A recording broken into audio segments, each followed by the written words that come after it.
Good afternoon. I'm Mayor Tom Barrett. I'm joined by Preston Cole, who is the Commissioner of the Department of Neighborhood Services, and Erica Lewandowski, who is a Special Enforcement Manager.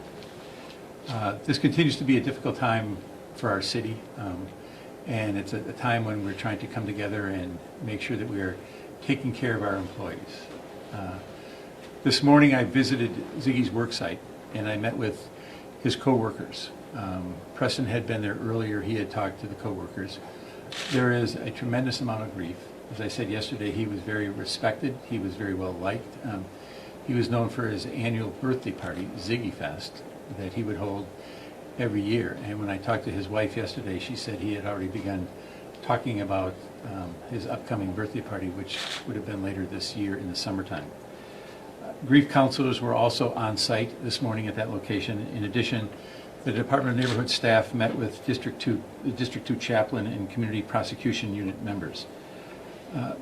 Many of his workers have chosen to work from that work location today. In other words, there are very few residential inspections that are taking place, very few if any.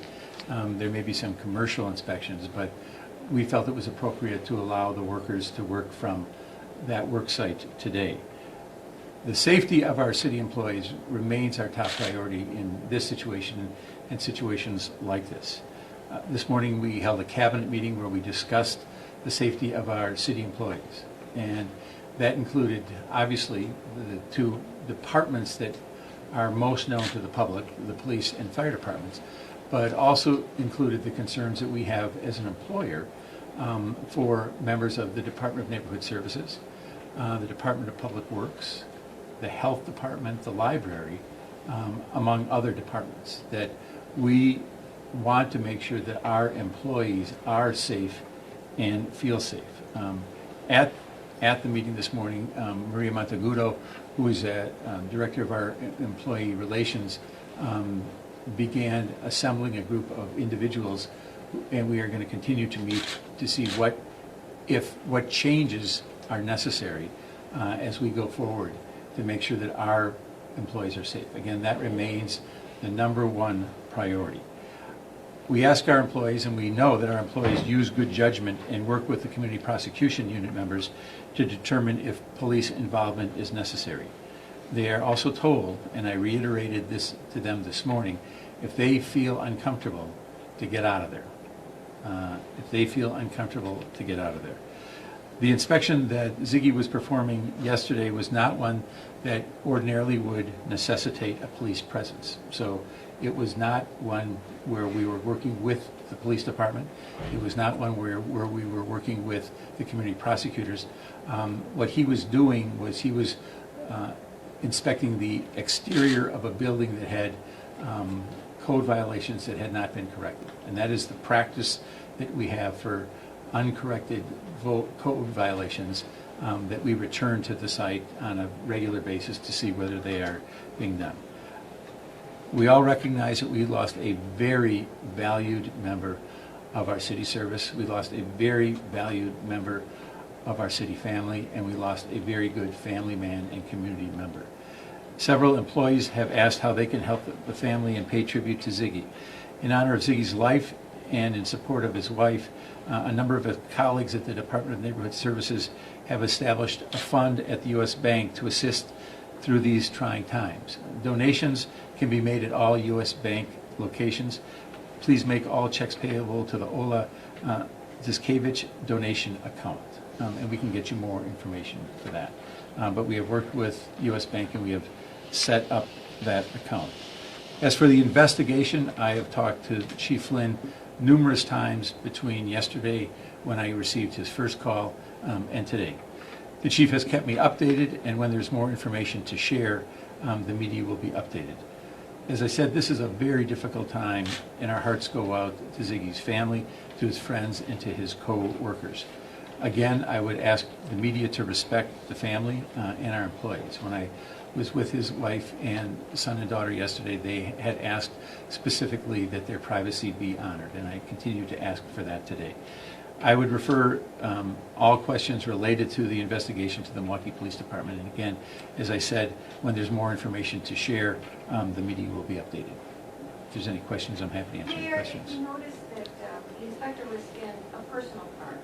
Could you talk about that? Is that routine? And is there a reason that he might have been in a personal car rather than a city car, which was marked? Do you have any concerns that maybe he was driving a very lovely car, might have made him a target? It's my, and I'm going to have the commissioner address this. It's my understanding that the practice is for city employees to use their individual vehicles.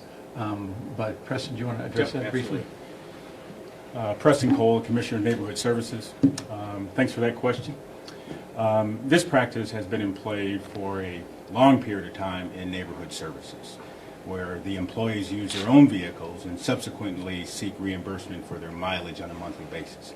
The only example where they're not are maybe 6 plumbing inspectors that have city vehicles, but by and large, 98% of the Department of Neighborhood's inspection staff use their own vehicles.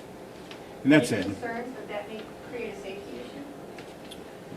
Again, everything's in play.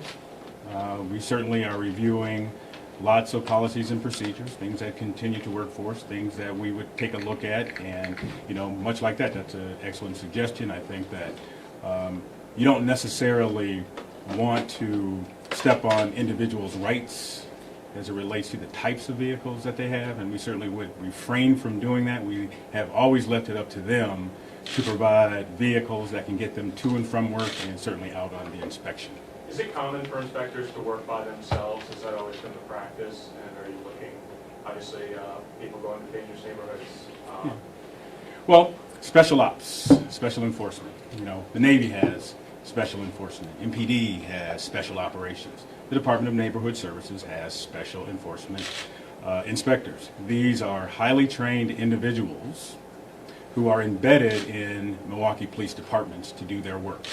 These are the employees, the inspectors who go after the problem landlords, those who seek to tear apart our neighborhoods. And so because of that specific training that they get, because of being embedded in the Milwaukee Police Department, they are uniquely qualified to determine situations where they would require MPD backup or assistance from another inspector. So by practice, our employees are given latitude to double up, do not continue on with a inspection should there be rowdy circumstances on that block, reschedule it, come back at a different day.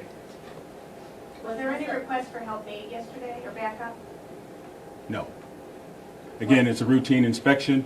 Had Ziggy determined from being at that location, I'm not quite sure from the investigation how long he had been at that site, but he would have knew if it was time to get out of there. Was this a problem property? Had he been there many times? When you describe problem property, a problem property is, in our view, something that gets 3 requests for MPD services in a 30-day period.